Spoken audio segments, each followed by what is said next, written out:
I think it's hard when you take care of a patient for weeks and weeks and weeks. You often don't see the end result. We love to hear those stories in the ICU because we often don't hear that. So sweet. And to hear like somebody got better and then really better, that makes everything worth it. It really does.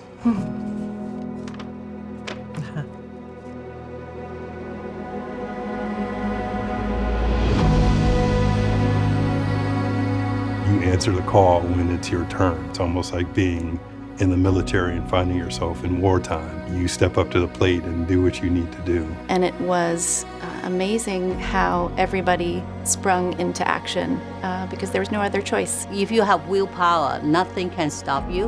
When there's a crisis, when there's something you have to face and take it up, people will step up and do it. Healthcare is a team sport. From Plymouth to Ann and Jake's, out to Lahey, there was certainly a feeling that together we would get through this. It was very collaborative from the beginning, and it was clear how valuable it is to be a system, especially during a pandemic. You know, there was no time to waste. It's roll your sleeves up. Everybody come to the table, what do you have? We're sharing supplies, in some cases people. Almost overnight, we stood up a critical care behavioral health unit, which is a huge change for us. Their diagnoses are much different and their needs are much different, but really there's behavioral health in every type of patient. We are quite desperate as a laboratory because we don't have the testing. I don't think we can stop the infection.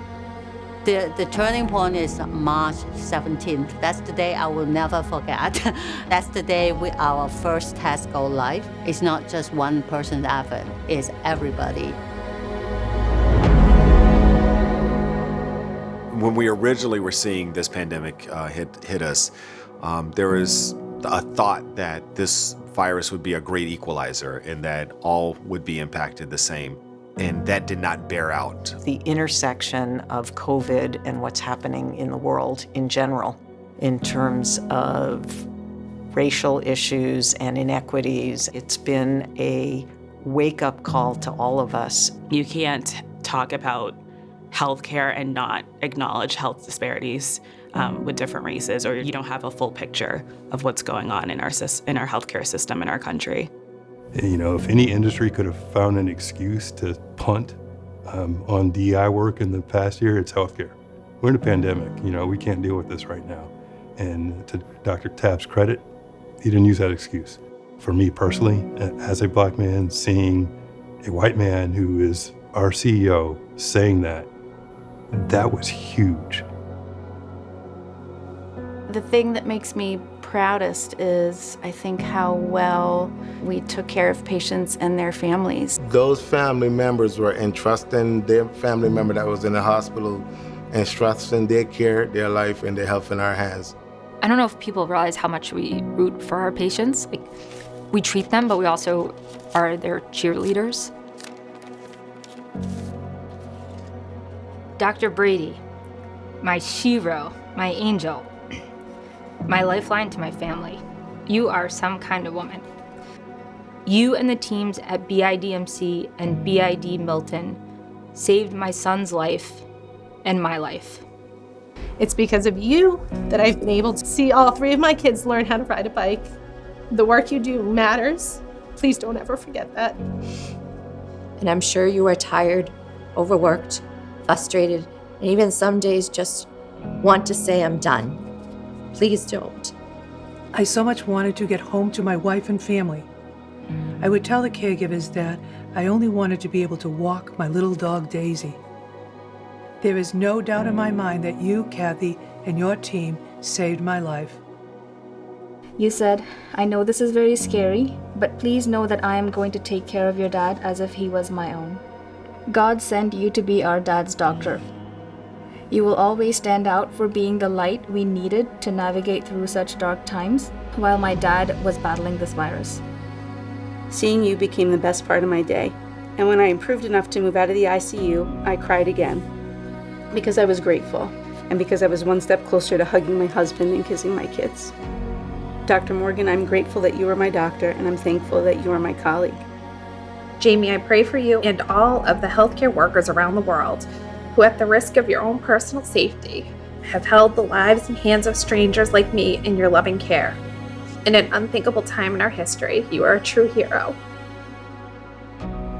You see, I'm a photographer. What I am most passionate about is capturing wildlife and nature.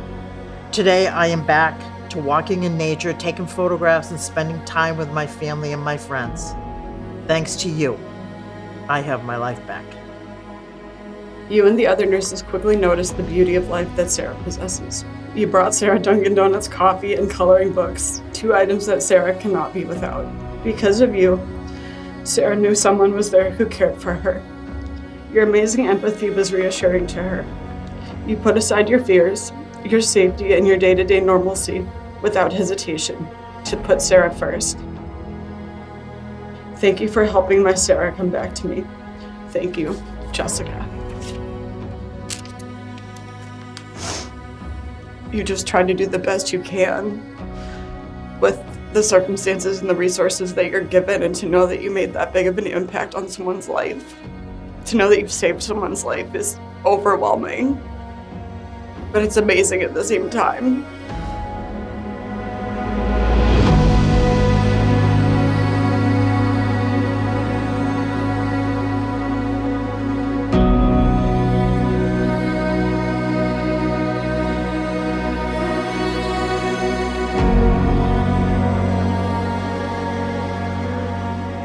I know you're tired, but don't stop. Don't quit.